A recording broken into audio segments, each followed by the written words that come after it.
चूंकि इस पर्चे का ही नाम है जो आपका सिलेबस है, उर्दू शायरी, यानी उर्दू शायरी और उसकी मुख्तलिफ असनाफ पर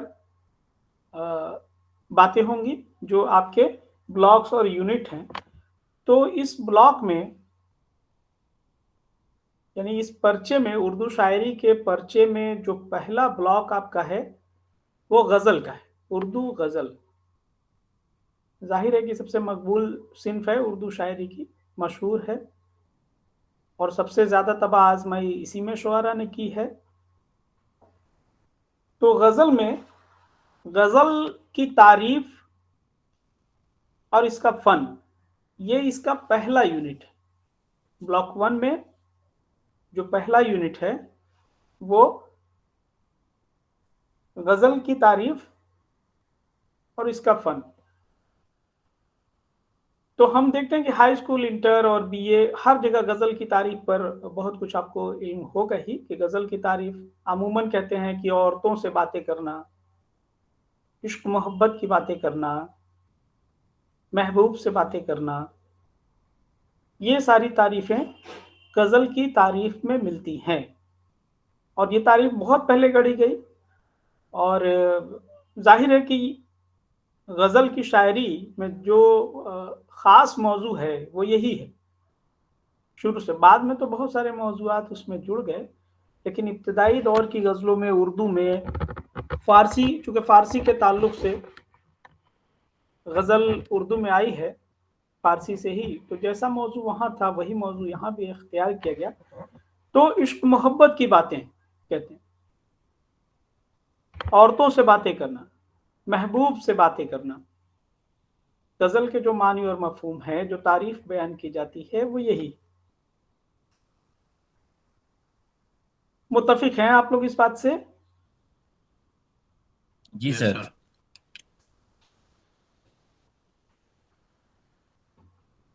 तो आगे फिर इसके फ़न पर जब हम बात करते हैं तो गज़ल की जो हयत है, जिसको खारजी हयत भी हम कह सकते हैं, गज़ल की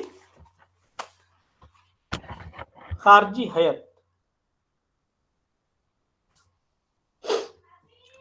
और खारजी हयत में यानी गज़ल के अशआर की तरतीब क्या होती है, उसका अंदाज़े बयान क्या होता है। अभी मौज़ूआत पर हमने सिर्फ उसकी तारीफ में बातें की हैं, पहले हम उसके खारजी हयत पर बातें करते हैं। तो आपने सुना होगा कि गज़ल का पहला शेर मतला कहलाता है। मतला, गज़ल के पहले शेर को शायरी की इस्तिलाह में मतला कहते हैं। उसकी पहचान ये होती है कि मतला का जो शेर होता है उसके दोनों मिसरे, यानी 2 मिसरों पर शेर मुश्तमिल होता है। शेर 2 मिसरों पर मुश्तमिल होता है, तो जो पहला मिसरा है और दूसरा मिसरा है, दोनों हम रदीफ व हम काफिया होते हैं खारजी एतबार से। यानी आप खारजी एतबार से, यानी जो चीज हमको नजर आती, जो हम देख सकते हैं। तो गजल के पहले शेर को आप देखेंगे जिसको हम मतला कह रहे हैं, तो उसके दोनों मिसरों में आपको रदीफ और काफिया के अल्फाज नजर आएंगे। अब आपके मजीद जानकारी के लिए बताऊं कि ये जो लफ्ज मतला है ये तुलू से बना हुआ है, अरबी लफ्ज तुलू, जिसके मानी से आप वाकिफ होंगे। तुलुए आफ्ताब लफ्ज इस्तेमाल होता है।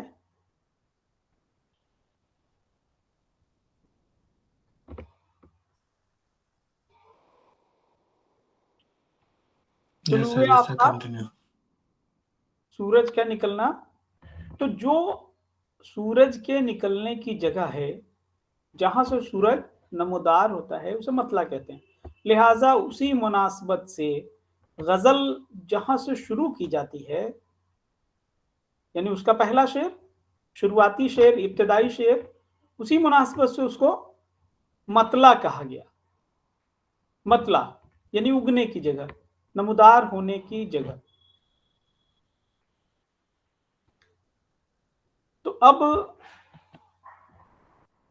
मतला के शेर की जो खूबी मैंने बताई कि पहला और दूसरा दोनों मिसरा हम रदीफ व हम काफिया होगा, है ना। अब इस तारीफ को, यानी इस जो खारजी हयत है, उस तारीफ को हम लोग ऐसे समझ सकते हैं कि कोई शेर जब आप मतला कर लें, है ना, आप ही में से कोई मतला पढ़े तो बेहतर होगा, फिर उसमें देखा जाए मतला का कोई शेर आसान सा, जिसे समझने में मुश्किल ना हो। बहुत मशहूर गालिब का शेर है जो हर जगह, दिल नादा तुझे हुआ क्या है, आखिर इस दर्द की दवा क्या है। मुमकिन हो कि आप में से अक्सर ने इस शेर को सुना हो, दिल नादा तुझे हुआ क्या है ना। अगर पॉसिबल हो तो आप इसको राइट डाउन कर लें, तब तो आपको समझने में आसानी भी होगी। वहां दिल नादा तुझे हुआ क्या है, आखिर इस दर्द की दवा क्या है। तो ये शेर मतला का शेर है। आप देखेंगे पहला मिसरा, यानी इसकी जो पहली लाइन है, शायरी की इस्तिलाह में मिसरा कहते हैं, आप लोग समझते ही होंगे। पहली लाइन को मिसरे ऊला या मिसरे अव्वल, और दूसरी लाइन को मिसरे सानी कहते हैं। तो इसके मिसरे अव्वल में जो हुआ, दिल नादा तुझे हुआ क्या है, दूसरे मिसरे में आखिर इस दर्द की दवा क्या। तो हुआ और दवा हम काफिया अल्फाज हैं जी। तो साबित ये है कि दोनों मिसरों में काफिया मौजूद है, पहले में भी दूसरे में भी। और जो हु बहु अल्फाज काफिया के फौरन बाद आते हैं, क्या है, पहले मिसरे में भी था और दूसरे मिसरे में भी था, क्या है, जो हु बहु अल्फाज दोनों मिसरों में आते हैं, वो रदीफ कहलाते हैं, वो रदीफ कहलाते हैं। बिल्कुल उसी तरह से दोनों में। अब इनके अल्फाज की कोई कैद नहीं है, यानी रदीफ के 4 लफ्ज भी हो सकते हैं, 1 लफ्ज भी हो सकता है। समझ में आ रही बात मेरी? जी सर। रदीफ हूबहू होते हैं, और गजल के तमाम, यानी हम अगर किसी गजल के तमाम अशार को देखें तो रदीफ के लफ्ज में कोई बदलाव नहीं होगा, वो हूबहू अल्फाज होंगे।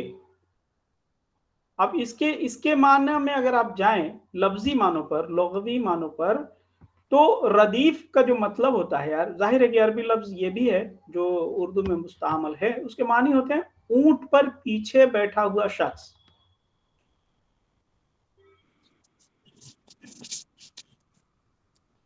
जी।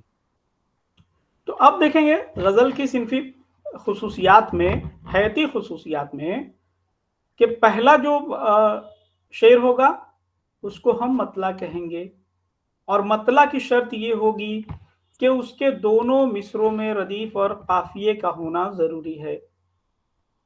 फिर हम और आगे बढ़ते हैं तो बाज ऐसी गजलें भी कही गई हैं जिसमें मतला के बाद फिर मतला कहा गया,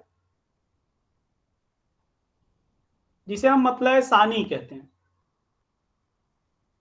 मतला के बाद अगर शायर फिर मतला कहता है, उसकी तबीयत मतला कहने पर फिर आमादा होती है, वैसी गजलें आपको मिलेंगी। तो हम उसे मतला सानी कहेंगे, मतला सानी। तो अगर दोबारा मतला कहा गया तो उसमें भी वही बातें होंगी, मतला सानी में भी दोनों मिसरों में रदीफ और काफिया की मौजूदगी होगी। और बाद के अशार देखें, यानी मतला और अगर मतलब सानी मौजूद है उसके बाद क्या शार देखेंगे तो हयत के एतबार से जो पहला मिसरा होगा वो रदीफ और काफिया से पाक होगा, और दूसरा मिसरा रदीफ और काफिया के साथ होगा, वही रदीफ और काफिया जो मतला में बांधा गया है। क्लियर है ये बात?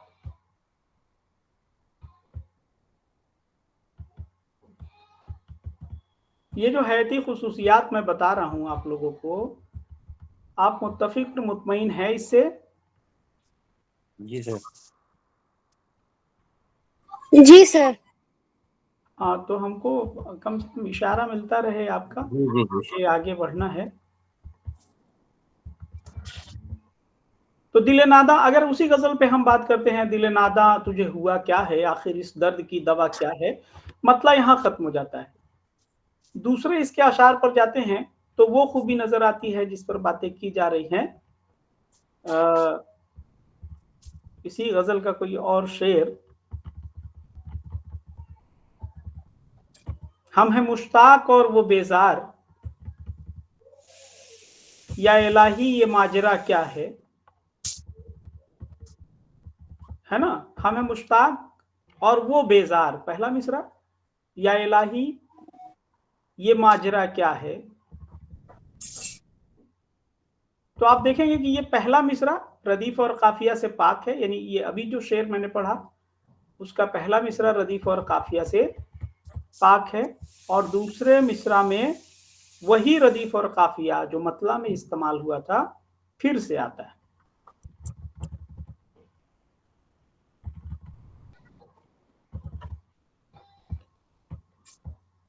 फिर हम और आगे बढ़ते हैं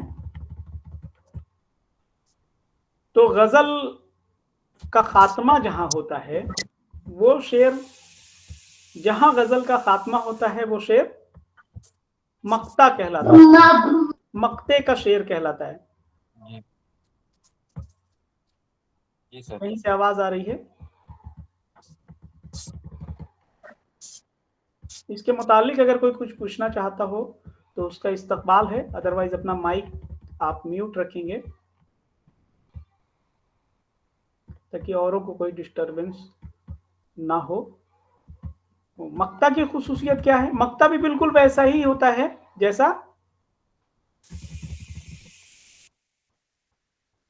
जैसा गजल के बकिया अशार होते हैं, मतला के अलावा बकिया अशार जैसे होते हैं, मक्ते का शेर भी बिल्कुल वैसा ही होता है। रदीफ और काफिया पहले मिसरे में नहीं होता है और दूसरे मिसरे में रदीफ और काफिया पाया जाता है। इसकी खुसूसियत ये होती है कि अमूमन शायर मक्ता के शेर में ही अपने तखल्लुस का इस्तेमाल करता है। तखल्लुस वो खास नाम, पेन नेम है ना, जैसे गालिब, मीर, असल नाम के अलावा एक नाम मुंतखब कर लेते हैं शायरी में, उसको मक्ता कहते हैं। और दूसरी वजह उसको, यानी आखिरी शेर को गजल के मक्ता कहने की जो दूसरी वजह है वो ये है कि चूंकि गजल वहां से खत्म हो रही, उसका सिलसिला मुनक़ते हो रहा है। कता का मतलब होता है खात्मा, काटना, है ना। तो उसी मुनासबत से, उसी अरबी लफ्ज से मक्ता बना, यानी वो शेर जो गजल का इख्तिताम करे, जहां गजल का खात्मा हो जाए उसको मक्ता कहेंगे। ठीक है। अब मक्ता का कोई शेर अगर आपके जहन में हो तो पढ़ें।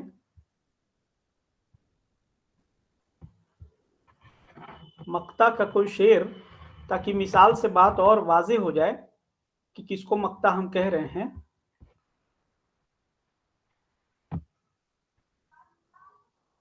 ये लाश बेकफन असद खस्ता जां की है, रब मगफिरत करे अजब आजाद मर्द था।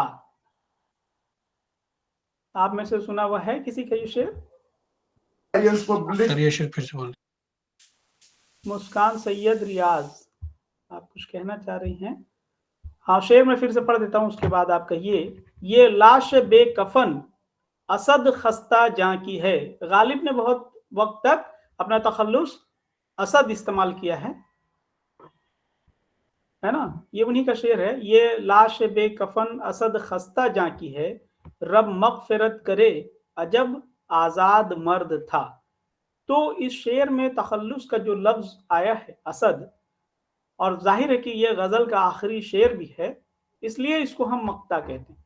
तो अमूमन आप देखेंगे कि गजल जब खत्म होती है, जिस शेर पर उसका खात्मा होता है, उसी शेर के किसी मिसरे में शायर अपना तखल्लुस अमूमन इस्तेमाल करते हैं। हाँ, कौन कुछ पूछना चाह रहा है? किसी ने हैंड रेज किया है।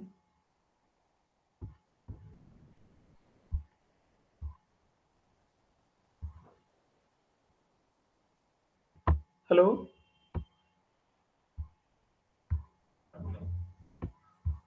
क्या आप मुझे सुन पा रहे हैं?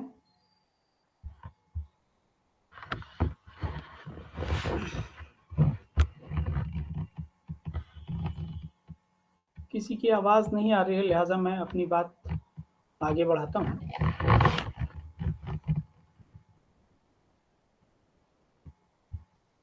तो उम्मीद करता हूँ कि आपने मक्ता को समझ लिया होगा। जी सर, आगे बढ़ें, आवाज आ रही है आपकी। ठीक है, बेहतर। तो ये गजल की हयती तारीफ हुई, यानी गजल के हयत पर, खारजी हयत पर जब बात होगी तो आप मतला, बाकी अशार जो उसके हैं जिनको फर्दियात कहते हैं या फर्द कहते हैं, और मक्ता, इनको डिफाइन करेंगे। इनके बारे में, इनके मुतालिक जो आपको मालूमात होगी वो बताएंगे। ठीक है। एक और खूबी, खारजी एतबार से एक और खूबी गजल की उस्ताद शुअरा के यहाँ दिखती है, जिसको, यानी आप ये जानिए कि मौजुआत के एतबार से अगर हम बात करें, मानी और मफहूम के एतबार से बात करें, तो गजल का हर शेर अपने आप में मुकम्मल होता है, जिसको एक यूनिट हम मानते हैं, और इसकी मकबूलियत भी इसी सबब से है।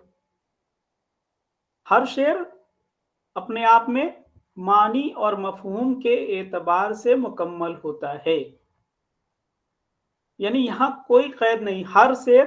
हर शेर इंडिपेंडेंट है। एक शेर मुकम्मल मानी रखता है, उसे अपने मानी और मफहूम के लिए अपने बाद के शेर पर या अपने पहले के शेर पर इन्हिसार नहीं करना है, वो डिपेंड नहीं होता है।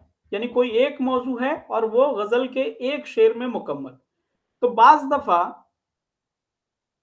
कुछ कदीम शुआरा ने ऐसी गजलें भी कही हैं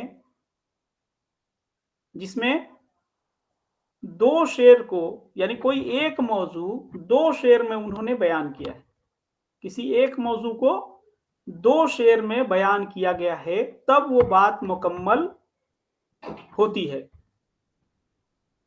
अब उसकी मिसाल हम देखें। एक क्लास में हमने उस पर बात भी की थी। मीर का जो बहुत मशहूर कताबंद शेर है,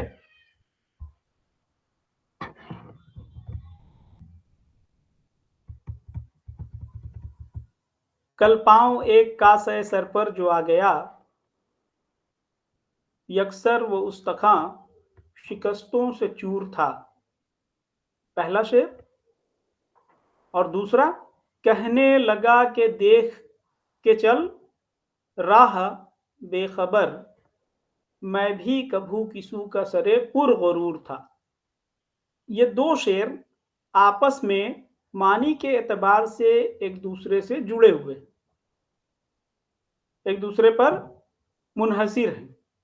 और उसके मफहूम को आप देखें, वाज़े करें तो उसके मफहूम पर नजर करें तो आप देखेंगे कि पहले मिसरे में कहा गया कि कल पांव एक कासे सर पर जो आ गया, यानी स्केल्टन, कासे सर जो इस्तेमाल किया वो किसी मुर्दा की खोपड़ी के मानी में यानी अगर हम और तफसीलात में जाएं, चूंकि आपको पता है कि शायरी में और बिलखुसूस गज़ल में ईजाज व इख्तिसार के साथ बातें की जाती हैं। कम से कम अल्फाज में मिसरा या शेर मुकम्मल होता है ना? तो इशाराती गुफ्तगू होती है रमज़ इशारे में। तो अब यहाँ हमें जोड़ना है कि कैसे पाँव का सर पर आ गया। मुमकिन है कि किसी का गुजर कब्रिस्तान से हुआ होगा, है ना? तभी तो मुमकिन हो सकता है। तो कह रहे हैं कि कल पाँव एक कासे सर पर जो आ गया, यकसर वो उस्तखां शिकस्तों से चूर था। वो हड्डी पूरी तरह उसमें ज़र्ब लगे हुए थे, चोटें लगी हुई थी, यानी इतनी चोटें कि वो बिल्कुल चूर-चूर नज़र आ रहा था। इसी बात को आगे बढ़ा रहे हैं दूसरा में, तभी वो कताबंद होगा। यानी ये दो शेर आपस में कताबंद तब होंगे जब पहले को मानी के एतबार से दूसरे के साथ जोड़ा गया हो। तो दूसरे में कह रहे हैं कि कहने लगा, यानी उस खोपड़ी से आवाज आने लगी, कहने लगा कि देख कर चल राह बेखबर, मैं भी कभू किसू का सरे पुर गरूर था। तो वाज़ेह है बात, मानी के एतबार से दोनों आपस में जुड़ रहे हैं।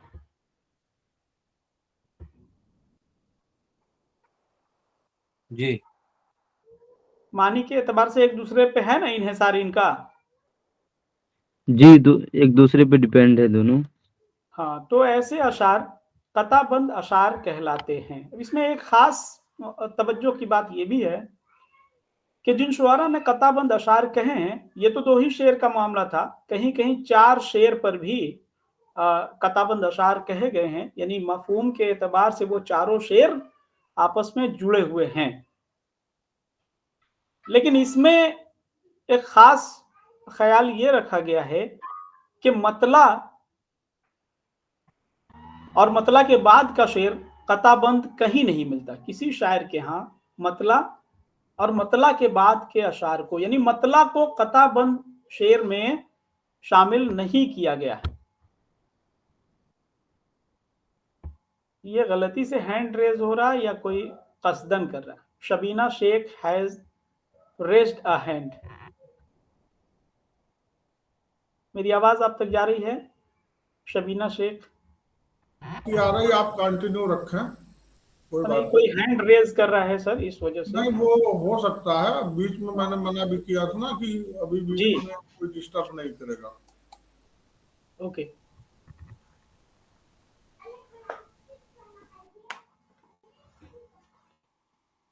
तो इसके हयत के मुतालिक यानी कताबंद अशार हो गए, और जैसा मैंने बताया कि मतला और मतला के बाद हुस्ने मतला, मतला के बाद मतला सानी, और कहीं कहीं किसी शायर के यहाँ मतला सालिस भी कहा गया है। यानी हूबहू मतले की तरह का जो शेर हो, हूबहू से मानी कि रदीफ और काफिया दोनों मिसरों में आए, तो मतला सानी और मतला सालिस तक भी मिलता है। अब एक इस्तिलाह और इस्तेमाल होती है गजल के अशार में, खास तौर से हुस्ने मतला की। हुस्ने मतला के फौरन बाद आने वाला शेर होता है। मतला के फौरन बाद जो शेर आता है उसे हम हुस्ने मतला कहते हैं।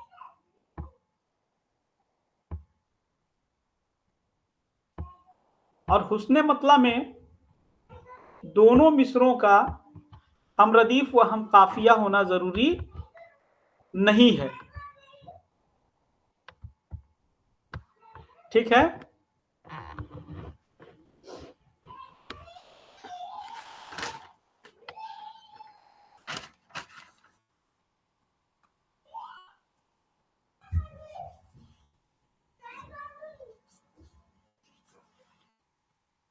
तो ये हयत की बातें हुई। अब गजल के हम मौजू पर अगर आते हैं, जैसी तारीफ हमने शुरू ही में बयान की, औरतों से बातें करना, मोहब्बत की बातें करना, इश्क मोहब्बत की बातें करना, तो ये ये रुझान कहाँ से आया गज़लों में? यानी ये तारीफ़ जो गढ़ी गई, ये तारीफ़ जो बना दी गई, ये रुझान आया अरबी क़सायद के ज़रिए।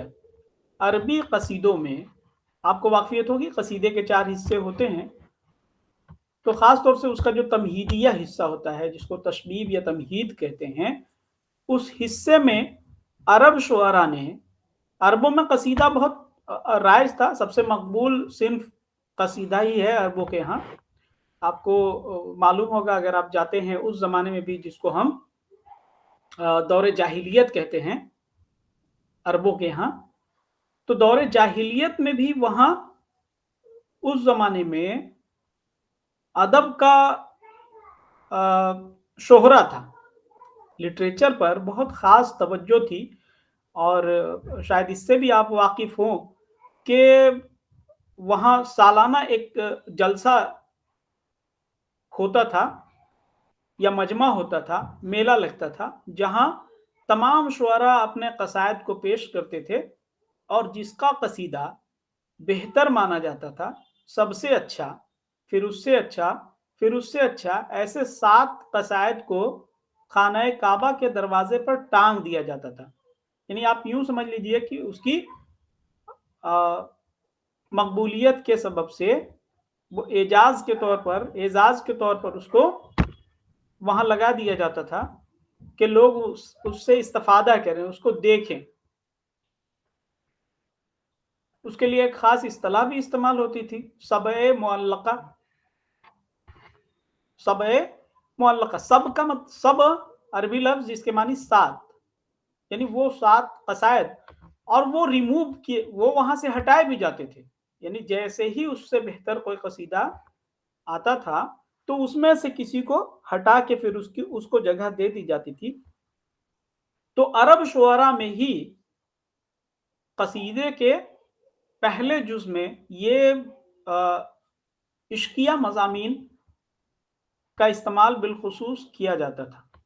इश्किया मज़ामीन यानी अपने महबूब के हुस्न रुख़सार की, लब व लहजे की, चाल ढाल की तारीफ़ करना, और बाज़ दफ़ा वो इसी हिस्से में अपने माशूक या महबूब से मुखातिब होकर भी बातें करते थे।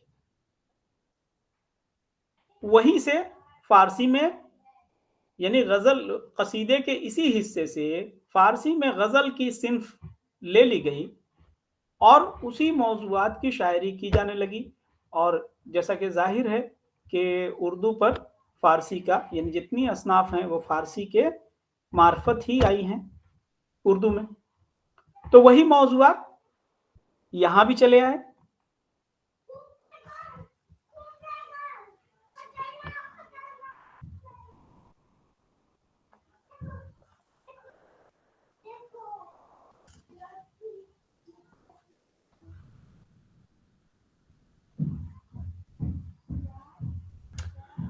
अब जैसा एक बात और कही गई मौज़ूआत के एतबार से, गज़ल के ताल्लुक़ से, कि हर शेर एक मुकम्मल यूनिट है, हर शेर अपने आप में खुद मुक्तफ़ी है, यानी उसका इन्हिसार दूसरे शेर पर नहीं है। इसको इस तरह भी हम समझ सकते हैं कि अगर पहले शेर में आशिक के हिज्र विसाल की बातें हो रही हैं, जुदाई की बातें, फ़िराक़ की बातें हो रही हैं, उसके गम का बयान किया जा रहा है, तो उसके फ़ौरन बाद का शेर वस्ल का भी हो सकता है, उसके फ़ौरन बाद का शेर मिलन का भी हो सकता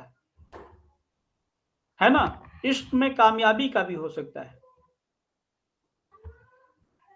इस एतबार से कहा जाता है कि गज़ल का हर शेर अपने आप में मुकम्मल है, एक कंप्लीट यूनिट कहा जाता है।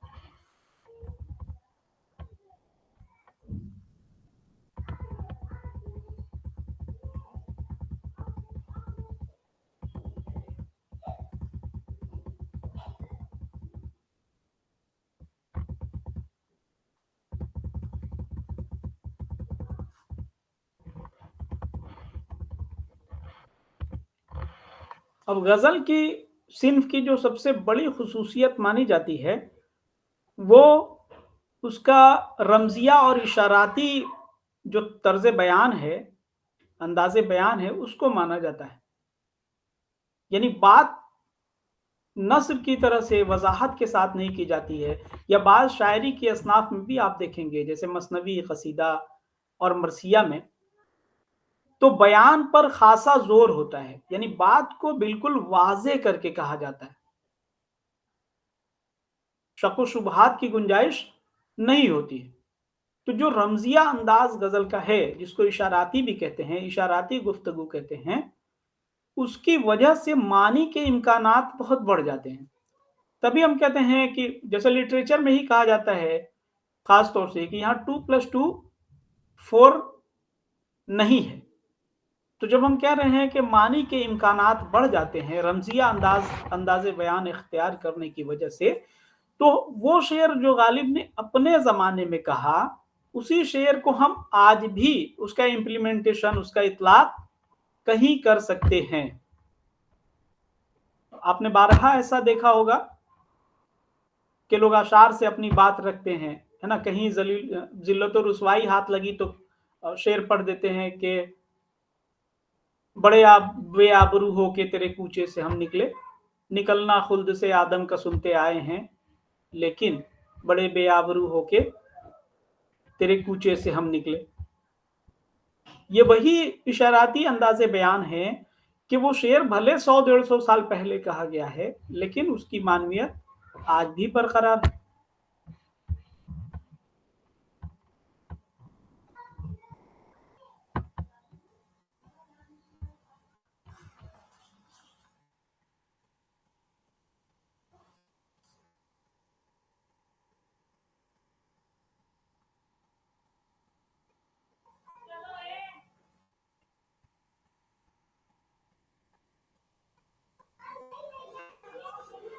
अब मौज़ूआत पर एक बार आप फिर गौर करें तो आप देखेंगे कि इश्किया मज़ामीन के अलावा जैसे जैसे ये सिन्फ मकबूल होती गई, अदवार बदलते रहे, तो इसमें जैसे एक दिन मैंने बताया था कि फ़ानी बदायूनी को आप पढ़िए तो फ़लसफ़े कायनात, फ़लसफ़े हयात, अखलाकी मौज़ूआत,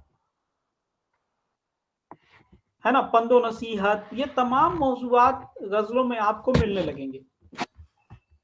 अगरचे जोर इश्किया मज़ामीन पर ही है, इश्क मोहब्बत की बातों पर ही जोर था, लेकिन बेशुमार मौज़ूआत को गज़ल ने अपने अंदर समो लिया। तो फिर आप उसके भी नमूने आप देखेंगे, जैसे ज़ौक़ का एक शेर है, फ़लसफ़े ज़िंदगी और मौत पर कहते हैं कि लाई हयात आए, क़ज़ा ले चली चले, अपनी खुशी ना आए ना अपनी खुशी चले।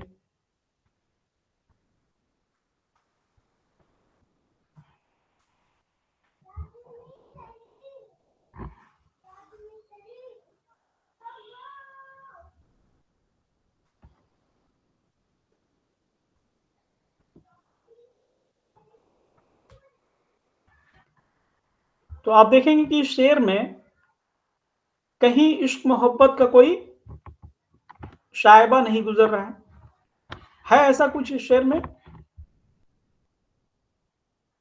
शेर अगर आपने सुना हो तो देखिए, लाई हयात आए क़ज़ा ले चली चले, अपनी खुशी ना आए ना अपनी खुशी चले। फिर दुनिया की बेसबाती, इंसान की नाकामी, है ना, मुसलसल जिद्दोजहद जिसको स्ट्रगल हम कहते हैं, वो तमाम बातें यहाँ चली आती हैं।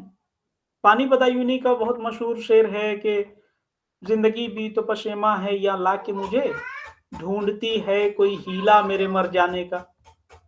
कहीं आपको इश्क मोहब्बत नजर नहीं आएगा इसमें।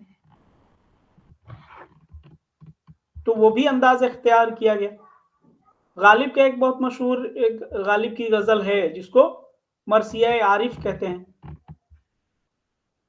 बिल्कुल इश्क का मौजू वहां नहीं है।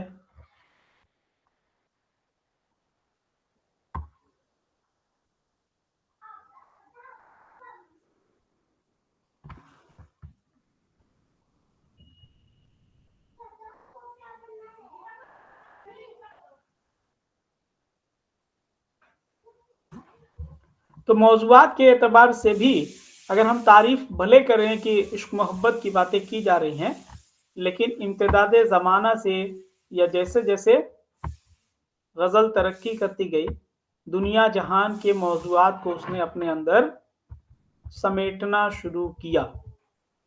अब जैसे कल ही की क्लास में मैंने जदीद दौर से मुतासिर एक शेर सुनाया था निदा फाजली का कि सूरज को चोंच में लिए मुर्गा खड़ा रहा, खिड़की के पर्दे खींच दिए, रात हो गई। इसके मफहूम पर आप गौर करें। कहीं आपको इश्क व आशिकी के अशार, महबूब के लब रुखसार की तारीफ, है ना, या महबूब के चाल ढाल की तारीफ इसमें नहीं नजर आएगी। यानी एक ये आप देखेंगे कि वो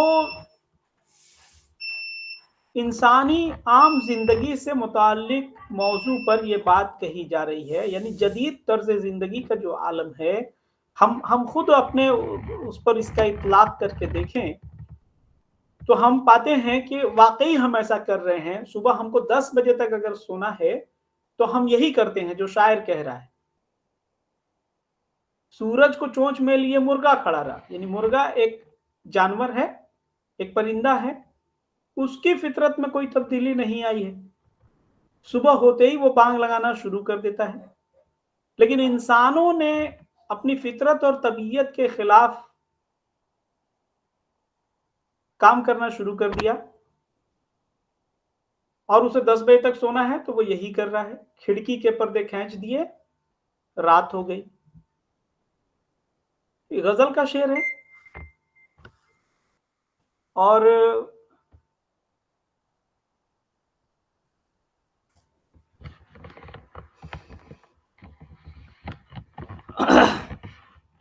निदा फाजली का ही है एक अखलाकियात पर शेर बहुत मशहूर। ये मौजूआत गजल में चले आए हैं, लिहाजा इस पर बातें करनी है। मुख्तलिफुन नौ मौजूआत इंसानी जिंदगी के मसाइल से जुड़े हुए, है ना, उसके अखलाकियात से जुड़े हुए बहुत सारे मसाइल बाद में गजलों में आना शुरू हुए। जदीद दौर के शुआरा ने इनका इस्तेमाल किया। निदा फाजली ही का एक शेर है कि घर से मस्जिद है बहुत दूर, चलो यूं कर लें, किसी रोते हुए बच्चे को हंसाया जाए।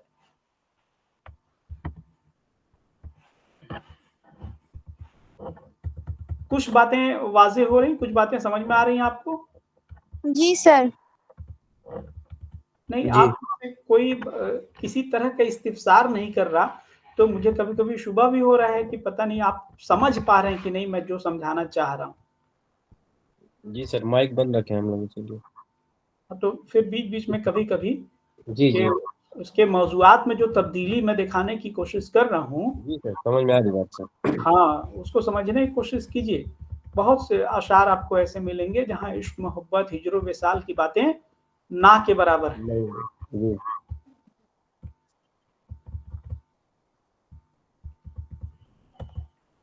तो चलिए फिर हम आगे बढ़ते हैं और देखते हैं कि आगे क्या कहा जा रहा है। तो जो आपका दूसरा यूनिट है वो है उर्दू गजल का आगाज व इर्तका। तो जब हम तारीख वाला पर्चा पढ़ रहे थे तो वहां भी बातें हुई उर्दू अदब के आगाज की, और मैंने बताया भी कि बिलखुसूस गजलों से ही इसकी शुरुआत हुई। और वली दखनी के बाद अगर हम देखें जो शुमाली हिंद में गजलिया शायरी, या इब्तदाई दौर में जहां हम अमीर खुसरो को उर्दू का पहला शायर, यानी कई नाक़िदीन ने अमीर खुसरो को उर्दू का पहला शायर मान लिया है, जिनका इंतकाल 1325 ईस्वी में हो गया, यानी 14वीं सदी। तो 14वीं सदी में ही अदबी सूरत में इब्तदाई उर्दू नजर आ रही है, जो शेर हम लोग एक दो बार पढ़ ही चुके हैं। उसके बाद अगर बातें करते हैं, यानी हम अमीर खुसरो से ही लेंगे कि गजल का आगाज व इर्तका, और फिर वहां से हम चले जाएंगे दक्कन में, यानी उर्दू दक्कन पहुंच जाती है। तो दक्कन के जो हुक्मरान थे, खासतौर से गोलकुंडा और बीजापुर के हुक्मरान आदिल शाही, और मैंने कई बार बताया है जो लोग कुतुब शाही कुतुब शाही दौर के शुअरा और बादशाह ने गज़लें शुरू की, और आपको पता होगा कि कुली कुतुब शाह को पहला साहिब दीवान शायर माना जाता है, और फिर वली ने तो एकदम से मामला ही बदल दिया, यानी रेख्ता को बड़ी अहमियत दी। तो वहां से इसकी शुरुआत हो जाती है वली दक्कनी की गज़लों से। जिसे इश्क का तीर कारी लगे, उसे जिंदगी क्यों न भारी लगे। अब आप देखिए कि गजल की शायरी में एक तरह से आजादी और आराम महसूस करते होंगे शुअरा, और दूसरी इसके इस्तेमाल की वजह यह रही होगी कि अवाम में इसी की मकबूलियत थी। यानी जो जो अवाम या उमरा फारसी में गजलों को पसंद करते थे, जब उर्दू जबान का बोलबाला हुआ तो उन्हीं असनाफ को, जिसकी वहां शोहरत थी, उसी सिंफ को खास तौर से इस्तेमाल किया जाने लगा। तो इब्तदाई दौर के शुअरा में हम देखें, या वली दक्कनी के ही दीवान को देखें, उनकी गजलों को देखें, तो गजल पर ही तबाह आजमाई की है उन्होंने ज्यादा से ज्यादा। तो वली दक्कनी से सिलसिलेवार आप ले सकते हैं, वली को एक पुल आप मान सकते हैं कि वली ने दक्कन और शुमाली हिंद के दरमियान एक पुल का काम किया, एक मीडियम का काम किया, और गजल को मकबूल तरीन बनाने में इनका अहम रोल रहा है। और जब गजल यहाँ चली आती है, यानी उसका आगाज जब शुमाली हिंद में उसका इस्तेमाल शुरू होता है, उसके इब्तदाई दौर के शुअरा में जिनका जिक्र कल भी किया गया था, फाइज और यकरंग, मजमून, फोगा,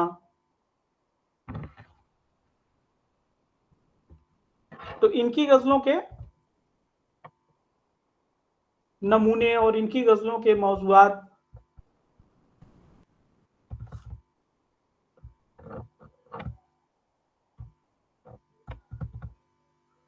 मैं आता हूं उनकी मिसालों पर। कुछ मिसालें आपको दी जाए इब्तदाई दौर की।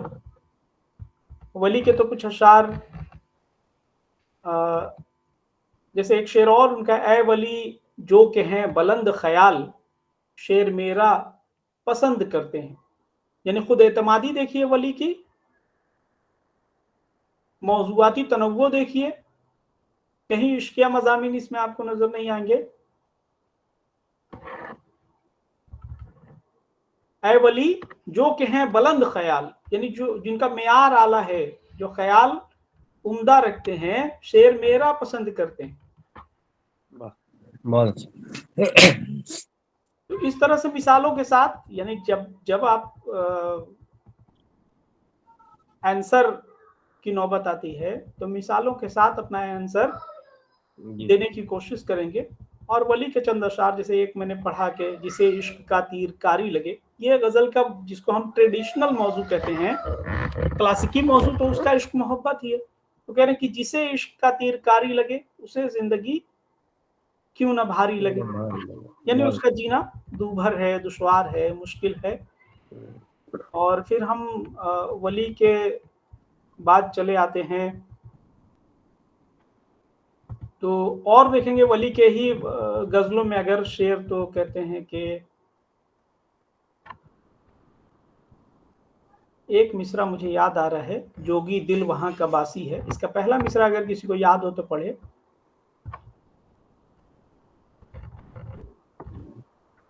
कूचे यार ऐन कासी है।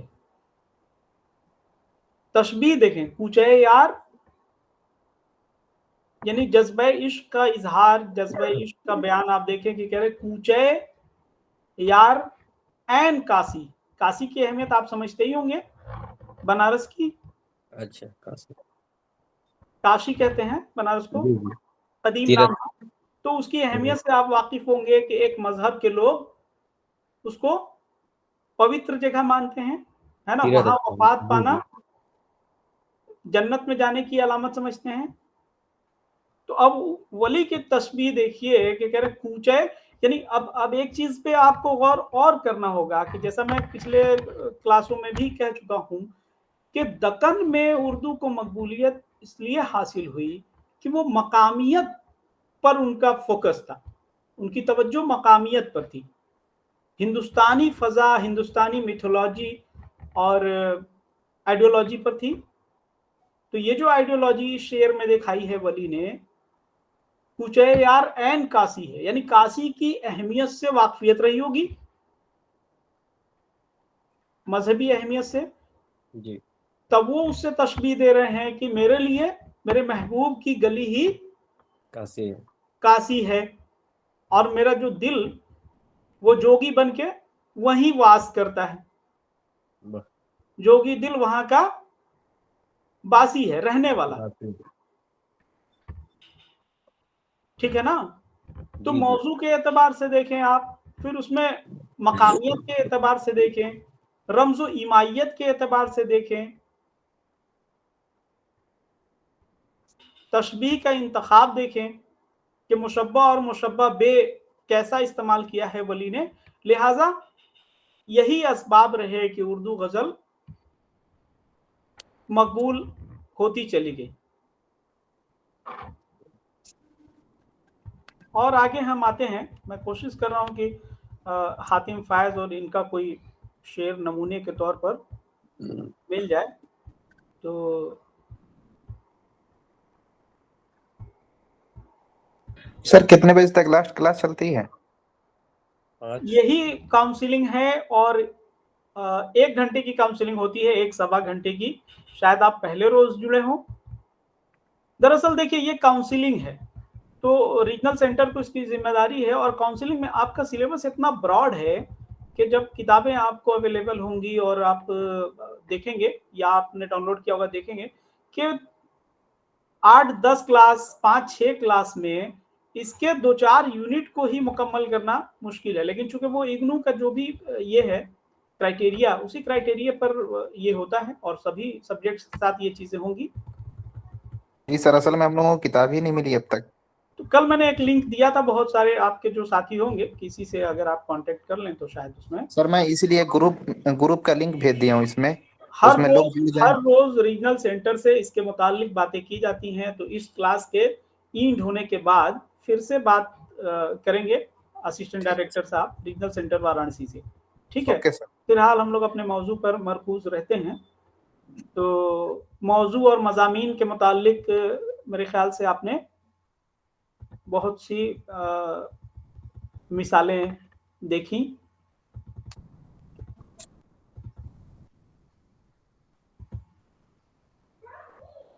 इसके अगले यूनिट पर हम लोग आते हैं, और जैसा मैंने कहा कि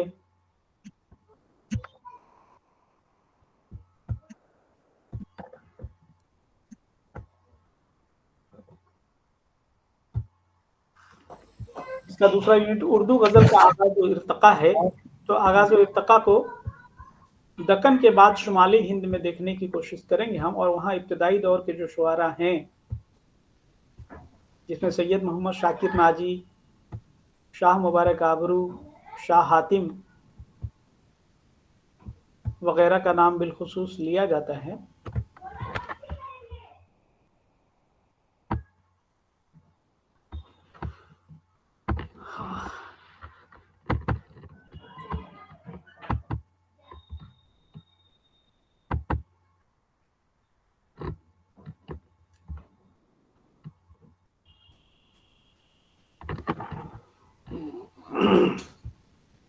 किसी का कोई प्रश्न है क्या?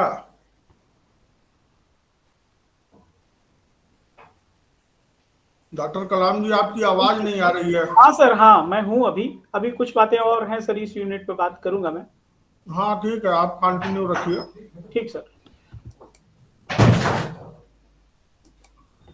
तो इसके उर्दू गज़ल का आगाज़ व इर्तिक़ा का जो यूनिट है, इसमें जो ज़िमनी मौज़ूआत कायम किए गए हैं, उसमें उर्दू में गज़ल गोई की इब्तिदा, जहाँ बातें हमने की कि वो अमीर खुसरो से शुरू होकर दक्कन को पहुंचती है, और वहाँ कुली कुतुब शाह और सिराज औरंगाबादी, वली दक्कनी वगैरह जो वहाँ के शुअरा हैं, दक्कनी शुअरा, वहाँ से फिर वली के मार्फत ही गज़ल की जो सिन्फ है, या कहिए कि उर्दू अदब है, वो शुमाली हिंद को पहुंचता है।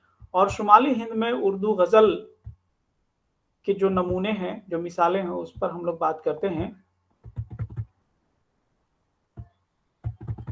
तो आपके कोर्स में भी वही शेर जो अमीर खुसरू से मुतालिक है, ज़िहाल मिस्की मकुन तगाफुल, दराए नैना बनाए बतियां, किताब हिजराना दारा मैं जान अली हो काहे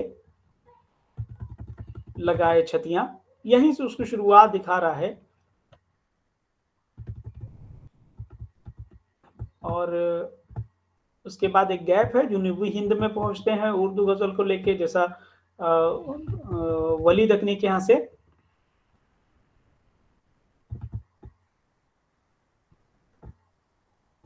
दक्कन के चंद और शुअरा हैं, जब आप डिटेल में पढ़ेंगे तो उनके भी नाम आएंगे, जैसे फिरोज शाह बहमनी है, बहमनी सल्तनत जिसका खात्मा मैंने बताया 1490 में हो चुका था। तो फिरोज शाह बहमनी, फिरोजी, मुश्ताक और लुत्फी खास तौर से गजल के शुअरा हैं दक्कन में।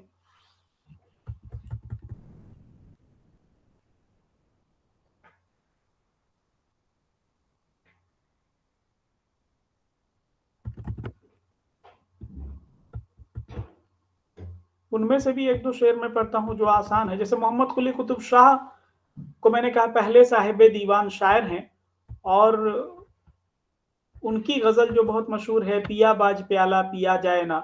आप यहाँ लिसानियात पर भी फोकस कर सकते हैं कि जबान देखिए आज की जदीद उर्दू से वो कैसे मुख्तलिफ है। पिया बाज प्याला पिया जाए ना, पिया बाज यकतिल जिया जाए ना, जिया जाए ना, सही बात। कुतुब शाह न दे मुझ दीवाने को पंद, दीवाने को कुछ पंद दिया जाए ना। पंद नसीहत को कहते हैं।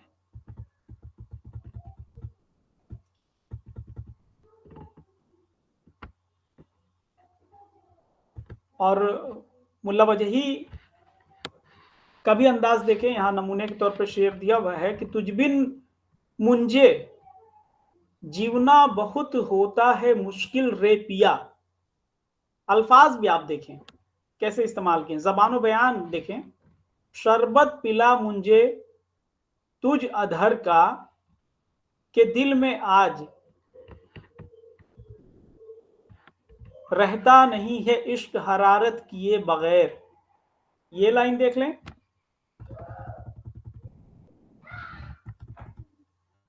शरबत पिला मुझे तुझ अधर का के दिल में आज रहता नहीं है इश्क हरारत किए बगैर। पहले और दूसरे मिसरे के अंदाजे बयान में फर्क देखें आप, जबान में फर्क देखिए। इस शेर में ये गवासी का है, यानी वहां के गजल गो शुअरा गवासी का नाम कई बार आया है। दूसरा शेर इसी गवासी का ही देखिए दक्कन में कि गाल पर जुल्फ परेशान हो फिरता है तेरा। इश्किया मौजू, गाल पर जुल्फ परेशान हो फिरता है तेरा, क्यों ना मैं आज मेरे दिल को परेशान करूं। वहां को कू कहते थे, वही लहजा है शायर का। गवासी का शेर था ये।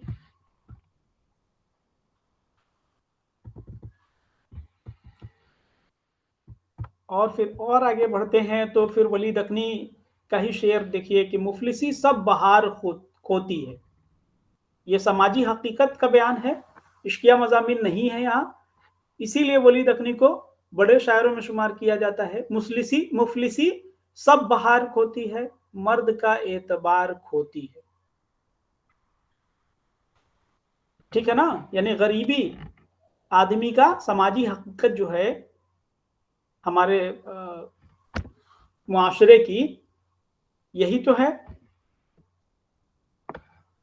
ना। और मकबूल तरीन मौजू ये है कि फिर आप इसको कोरिलेट करें, यानी जब शुमाली हिंद में उर्दू पहुंची तो मौजूआत जैसे इस्तेमाल किए हैं वली दकनी ने, उनके मौजूआत से भी बहुत इस्तेफादा किया गया। यानी वो तमाम मौजूआत जो फारसी में थे, वली दकनी ने शाह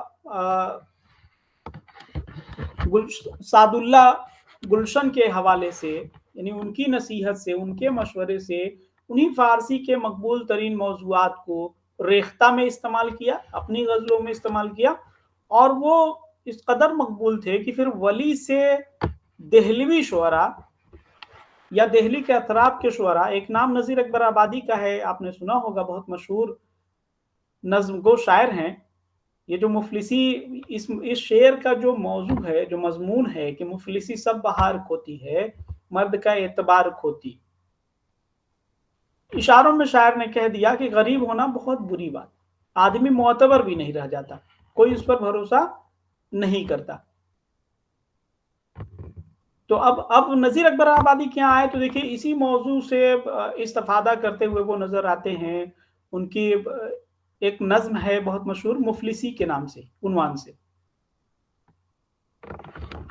आप में से किसी ने पढ़ी वो नज्म?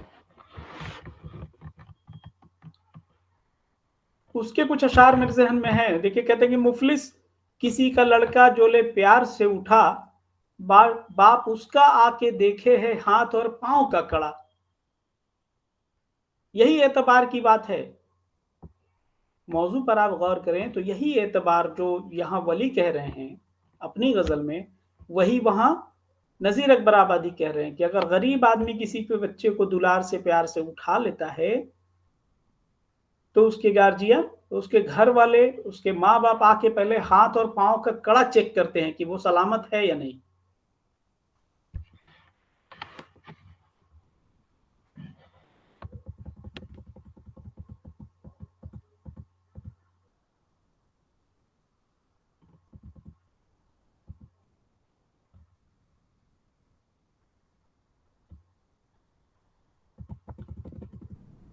और बिल्कुल बुनियादी मौजू पर आ जाते हैं वली दकनी अपने गजल के शेर में। कहते हैं कि तुझ लब की सिफत लाले बदख्शां सु कहूंगा। यानी जहां गजल अपने बुनियादी जो मौजू पर आता है, यानी जहां महबूब से बातें करना, उसके हुस्न जमाल की तारीफ करना, उसमें भी मार्का सर कर रहे हैं वली दकनी। देखिए, तुझ लब की सिफत लाल बदख्शां सु कहूंगा। बदख्शां एक जगह का नाम है जहां के लाल यानी लाल पत्थर, हीरे बहुत मशहूर हैं। महबूब के लबों को तशबीह दे रहे हैं उससे कि तुझ लब की सिफत, खूबी, खासियत लाल बदख्शां सु कहूंगा, जादू है तेरे नैन गजाला सु कहूंगा। नैन आंखें, गजाला हिरनों के जैसी।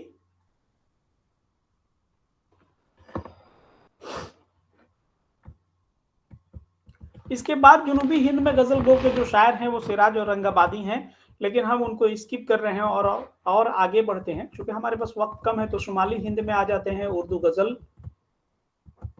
को देखते हैं, उसके रंग ढंग मौजू को देखते हैं। दिल्ली में उर्दू गजल, ठीक है ना, दिल्ली यानी शुमाली हिंद।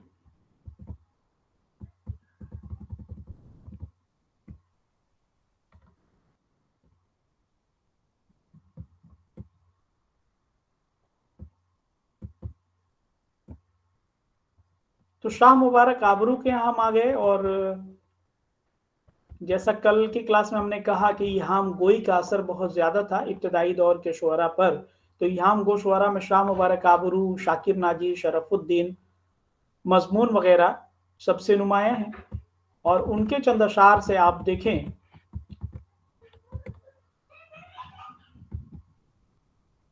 था कौल आबरू का न जाऊंगा उस गली, होकर के बेकरार देखो आज फिर गया। यहां देखिए कि जैसा मैंने रमजो ईमाइयत की बात की, इशाराती गुफ्तगू की बात की, तो आपको कोई दुश्वारी नहीं होगी इस शेर के पहले मिसरे में जो कहा है कि था कौल आबरू का न जाऊंगा उस गली। ये उस गली, किस गली की बात कर रहा है, कोई कंफ्यूजन किसी को नहीं होगा। क्या मैं सही हूं? था कौल आबरू का न जाऊंगा उस गली, होकर के बेकरार देखो आज फिर गया।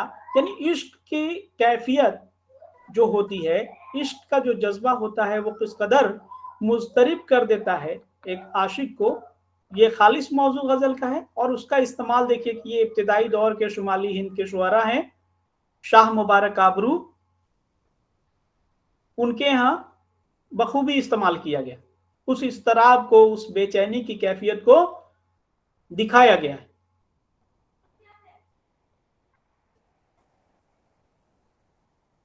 और शाकिर नाजी का भी एक शेर नमूने के तौर पर यहाँ है कि रवानी तब की दरिया सिती, सिती मतलब तरह, कुछ कम नहीं नाजी, तबीयत की रवानी दरिया की रवानी से कुछ कम नहीं, फिरे पानी हम ऐसी जो कोई लावे गजल कह के, सॉरी, भरे पानी हम ऐसी, भरे पानी, पानी भरना एक मुहावरा है, भरे पानी हम ऐसी जो कोई लावे गजल कह के,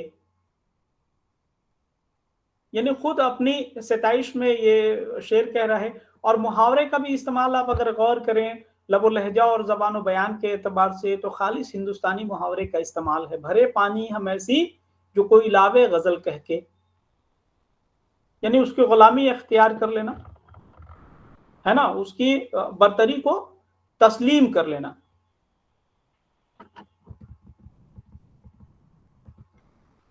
और इसी अहद में मिर्जा मजहर जाने जाना, शाह हातिम, फाइज, मीर सज्जाद वगैरह भी हैं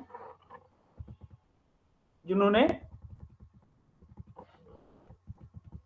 उर्दू गजल को रिवाज देने में अहम रोल अदा किया है।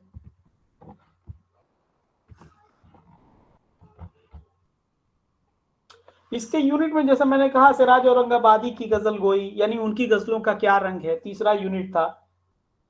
चौथा यूनिट था। तीसरा यूनिट था वली दकनी की गजल गोई।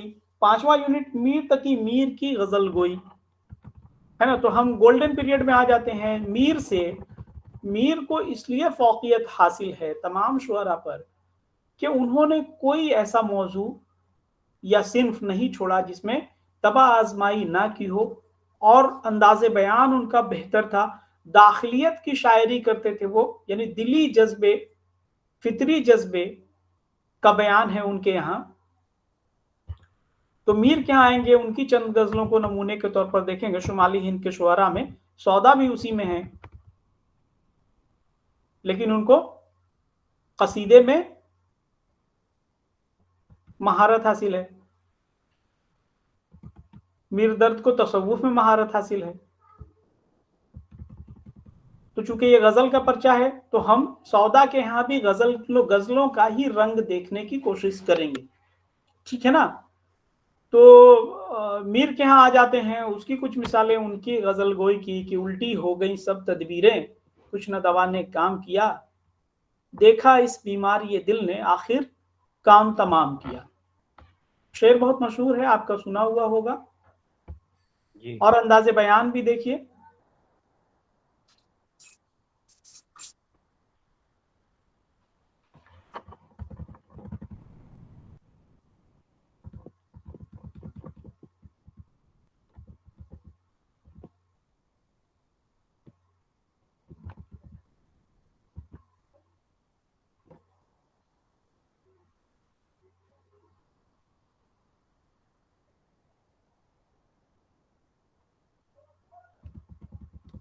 और यही इश्क की तड़प और इश्क की बेचैनी आप सौदा की गजलों में भी देखेंगे। मक्ता का शेर है इनका, सौदा जो तेरा हाल है इतना तो नहीं वो, क्या जानिए तूने उसे किस आन में देखा। उसे यानी महबूब को, क्या जानिए तूने उसे किस आन में देखा, यानी कब देख लिया, किस हाल में देख लिया कि तेरा ये हाल हो।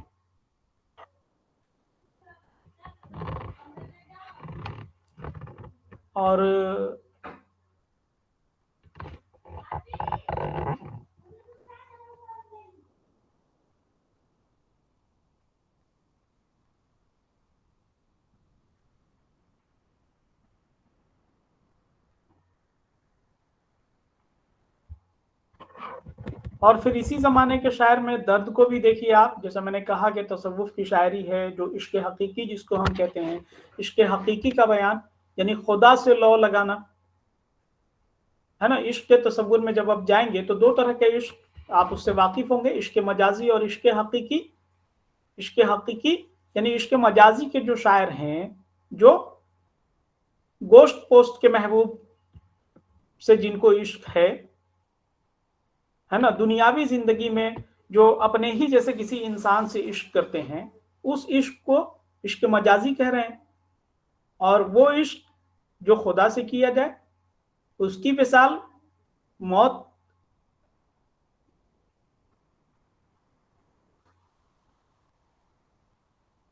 बात समझ में आ रही है? जी सर।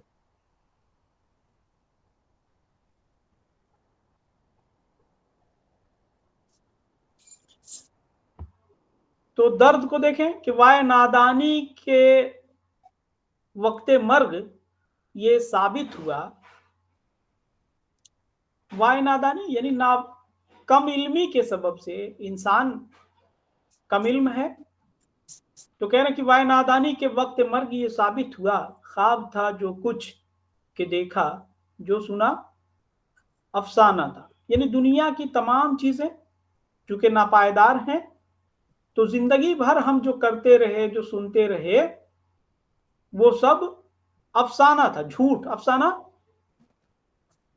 मजाजी मानों में झूठ को कहते हैं। कहानी यानी हकीकत जिंदगी की कुछ और ही थी, जो हम पर तब वाज़े हुई जब हम बिस्तरे मर्ग पर आ गए। वक्त मर्ग, मरने के वक्त ये बातें हम पर वाज़े हुई। और कायम चांदपुरी भी एक शायर हैं उसी जमाने के, उनका भी शेर नमूने के तौर पर है। न जाने कौन सी सात चमन से बिछड़े थे, कि आंख भर के न फिर सूए गुलिस्तां देखा।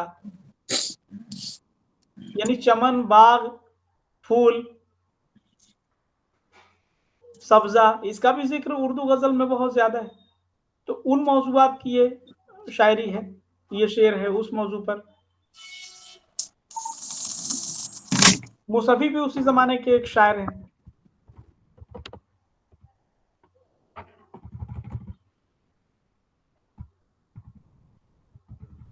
और फिर हम आगे बढ़ते हैं तो मीर के फौरन बाद गालिब का ज़माना भी आप देखें, चूँकि आपका यूनिट भी यहाँ कायम किया गया है, मिर्ज़ा गालिब की गज़ल गोई। तो जैसा मैंने मिर्ज़ा गालिब के मुतालिक कहा था कि इस्तिफ़हामिया शायरी करते हैं, है ना, कुदरत और उसके निज़ाम कायनात पर सवाल खड़े करते हैं और अपने आप को आप देखेंगे कि खुद मुख्तारी, खुद एतमादी गालिब के यहाँ बहुत ज़्यादा है। यानी ये कहिए कि गज़ल के मौज़ूआत में गालिब की इनफरादियत है कि वो अपने आप को, जैसे उसका बहुत मशहूर जो शेर है, दर्द मिन्नत कशे दवा ना हुआ, मैं ना अच्छा हुआ बुरा ना हुआ। ये खुद एतमादी है, खुददारी है गालिब की, कि कह रहे हैं कि दर्द मिन्नत कशे दवा ना हुआ, यानी दर्द मिन्नत कशे दवा न हुआ, यानी दवा ने मेरे दर्द का इजाला नहीं किया, मुझे कोई आराम नहीं पहुंचाया, जो तकलीफ मुझे थी उसमें कोई इफाका हासिल ना हुआ। और दूसरे ही मिसरे में कहते हैं, मैं ना अच्छा हुआ बुरा ना हुआ। कह रहे हैं कि मेरे ख्याल में, मेरी नज़र में ये भी बेहतर है कि मुझे दवा का एहसानमंद नहीं होना पड़ा। अगर दवा मुझे मेरे दर्द से निजात दे देती, मेरी तकलीफ से छुटकारा दे देती, तो मैं उसका एहसानमंद हो जाता। तो अगर उसने मुझे फायदा नहीं पहुंचाया तो मैं उसका एहसानमंद होने से भी बच गया। ये खुद एतमादी, खुद मुख्तारी गालिब के यहां पाई जाती है ना। और फिर देखिए बुलंद ख्याली, कहते हैं, बाजी चाहे अतफाल है दुनिया मेरे आगे, होता है शबो रोज तमाशा मेरे आगे। बाजी चाहे अतफाल, छोटे बच्चों के खेलने की जगह, ये दुनिया क्या है मेरे आगे, छोटे बच्चों के खेलने की जगह है। और ये जो सब कुछ दुनिया में हो रहा है, कह रहे होता है शबो रोज तमाशा मेरे आगे। तमाशा जिससे हम हज हासिल करते हैं, जिससे हम लुत्फ उठाते हैं, उस मंजर को तमाशा कहते हैं। आप वाकिफ होंगे इससे, है ना। और जब इश्क के मौजू पर आते हैं तो फिर उनके यहाँ उल्टा ही मामला आपको नजर आता है कि वो महबूब से, यानी जहां विसाल की बात होती है तो उसके ख्वाहिशमंद होते हैं। विसाल के ख्वाहिशमंद होते हैं अमूमन इश्क में, लेकिन उनकी तस्कीन का सबब और भी चीजें हैं, जहां वो कहते हैं कि वह हसरता के यार ने खींचा सितम से हाथ, मुझको हरी से लज्जते आजार देखकर। मैंने एक दिन और ये शेर पढ़ा था, लेकिन आप में से किसी ने इस पर बात नहीं की कि क्या है ये गालिब का अंदाज है बयान का। यानी महबूब जिन हाथों से उन पर सितम कर रहा था, उन पर चोट पहुंचा रहा था, उन्हें परेशान कर रहा था, उन हाथों से भी इस कदर उनको लगाव है, उन जख्म देने वाले हाथों से, कि कह रहे हैं कि वाह हसरता, हाय अफसोस कि यार ने खींचा सितम से हाथ, यानी उसने हम पर जुल्म करना जो बंद कर दिया, तो ये भी एक जुल्म किया।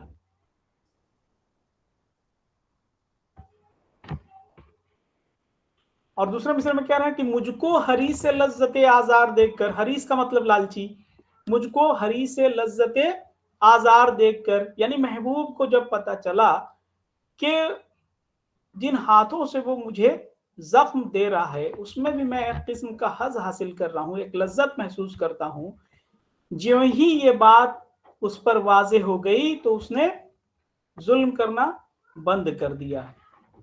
ये गालिब का अंदाज। और अपनी बात को यहीं मुलतवी करता हूं, मैं यहीं ख़त्म करता हूं। आइंदा क्लास में आपसे फिर रूबरू होने का मौका मिलेगा। डॉक्टर संजय सर, डायरेक्टर साहब से गुजारिश है कि वो, हाँ, इससे मुतालिक अगर आपको कुछ सवाल पूछने हैं मुझसे, यानी जो क्लास में बातें आज हुई हैं गज़ल के ताल्लुक से, गज़ल की शायरी के ताल्लुक से, उसकी हैत और मौजू के एतबार से, उस पर आप अपने अगर कुछ इस्तिफसार हो, सवालात हों तो सर जी। मुझे बस एक मतलब पता नहीं, शायद इसको डाउट बोलना चाहिए, मैं बस कंपैरिजन करना चाह रही थी और उसमें मुझे लगा कि मैं कर नहीं पा रही। कल आप जैसे आप हमें एक दौर बता रहे थे, ये दौर था फिर वो दौर था, और आज आप हमें गजल के बारे में ये कर रहे थे कि गजल इस तरह की भी होती है, पहले क्लासी गजल क्या थी और उसके बाद क्या था। जी, फिर जी। बोलते बोलते आप जब मीर के लिए आप बोलने आए तो आपने मतलब गजल 3-4 टाइप के आपने बताए कि एक तो टॉपिक टाइप, और एक एक उसमें के एक एक शेर ही काफी होता है पूरा समझने के लिए इंडिपेंडेंट। जब हम हयात पर बातें कर रहे थे, तो हमने ये बताया जो एक, यानी हर शेर गजल का अपने आप में मुकम्मल है, यही ना कहना चाह रही हैं आप? हाँ नहीं, आपने 2 तरीके का बताया। एक चीज था कि गजल क्लासी भी होता है और दूसरे टॉपिक्स भी आ सकते हैं उसमें, दूसरे शायर भी बोल रहे थे। और दूसरा आपने बोला गजल का स्ट्रक्चर कैसा हो सकता है, कि इंडिपेंडेंट भी हो सकता है, या 2 भी मिल सकते हैं या 4 भी मिल सकते हैं, सानी और वो सब आपने बताया। कहते हैं जिसको आप स्ट्रक्चर कह रही हैं उसको उर्दू में हयात कहते हैं, खारजी हयात। हयात, अच्छा, ठीक, खारजी हयात। तो तो क्या मेरा पॉइंट एक्चुअली यहाँ था, शायद मीर नहीं है, कोई और है। वहां आपने बोला कि यहाँ से गजल ये होता है कि बदलता है, वहां से मतलब क्लासी गजल नहीं होता है, वहां से दूसरे टॉपिक्स भी आ जाते हैं। तो वैसा कोई एक दौर था जहां से वैसा हुआ, या हमेशा से बहुत से टॉपिक्स हैं गजल पे? हमेशा से, यानी जैसे वली दकनी के यहाँ हम शायरी को देखेंगे तो देखिए किसी भी शायर का, चूंकि गजल का लबो लहजा ही इश्क मोहब्बत का है, ठीक है ना। तो लिटरेचर में, जैसे कभी भी लिटरेचर में क्वालिटेटिव बातें होती हैं, हम क्वालिटेटिव डेटा पर बात करते हैं, क्वांटिटेटिव पर नहीं। तो हम अगर कहेंगे कि वली दकनी के यहाँ इश्किया मज़ामीन खास तौर से इस्तेमाल किए गए, लेकिन चंद अशार उनके यहाँ ऐसे भी मिलेंगे जो दूसरे मौजूआत पर भी होंगे, ठीक है ना। अच्छा, तो उसका खास दौर, यानी इश्किया शायरी, मीर के यहाँ आप जाएंगे तो मीर की शायरी को कहते हैं कि जो उनका जाती इश्क, मीर के ताल्लुक से कहा जाता है कि मीर का जो जाती इश्क था, उसी जाती इश्क को उन्होंने अपनी शायरी में बयान किया है। लेकिन ऐसा नहीं कि मीर के यहाँ सिर्फ अपनी ही बातें की गई। تو اس پورے دور کو آپ مان سکتے ہیں. اور پھر دیکھیے بہت سی چیزیں اس میں بھی ہو رہی ہیں, ہم لوگ چونکہ اسٹیپ بائی اسٹیپ باتیں نہیں کر رہے ہیں. بہت سے ادبی رجحان اور تحریکیں چلی جس کے تحت شعراء نے اپنے خیالات میں تبدیلی کی. جیسے ابتدائی دور میں نے بتایا کہ ایہام گوئی کا بول بالا تھا دہلوی شعراء میں, جی لیکن ایہام گوئی کے سبب سے جب شعر کے موضوع میں گراوٹ آنے لگی تو اس کو ختم کیا گیا. جی ٹھیک ہے نا. تو اب اگر ہم گولڈن پیریڈ کہہ رہے ہیں میر, سودا اور درد کے زمانے کو, ان کے دور کو, تو اس کا مطلب یہ ہوا کہ اس زمانے تک غزل نے تمام دنیا کے موضوعات اپنے اندر سمیٹ لیے. تبھی تو وہ کسی دوسرے لٹریچر جو پہلے کی زمانے تھی, مان لیتے ہیں انگلش لٹریچر یا فارسی ادب, اس کے مقابل تبھی تو وہ آئے گا. اگر موضوعات کے بنیاد پر کمی رہے گی, ٹھیک ہے نا, تو وہ کبھی بھی دوسرے ریچ لٹریچر کے مقابلے میں وہ اس زبان کا ادب کھڑا نہیں ہو پائے گا. تو جہاں گولڈن پیریڈ ہم کہہ رہے ہیں یعنی وہاں تک آتے آتے وہ تمام موضوعات غزلوں میں شامل ہو چکے تھے. اسی لیے مثال کے طور پر میں نے شعر پڑھے اور موضوعات پر آپ کی توجہ مرکوز کرائی. Okay sir. تو آپ یہ نہ کہیں کہ ہاں یہاں سے یعنی ولی کے فوراً بعد یا سراج اورنگ آبادی کے بعد ولی تک آتے آتے غزل نے اپنے موضوعات میں پوری طرح تبدیلی کر لی, یہ ہم کبھی نہیں کہیں گے, ہے نا. ہم یہ کہیں گے کہ وہ جیسے جیسے غزل آگے بڑھتی گئی اور بعد کے شعراء آتے گئے اور گولڈن پیریڈ تک پہنچتے پہنچتے غزل نے تمام دنیا جہان کے موضوعات کو اپنے اندر سمیٹ لیا. آج بھی آپ دیکھیں گے غزل گو شعراء کو تو عشق کی برتری وہاں نظر آئے گی. اگر انہوں نے 10 غزلیں کہی ہیں تو 5 کے مضامین عشقیہ نظر آئیں گے آپ کو, ہے نا.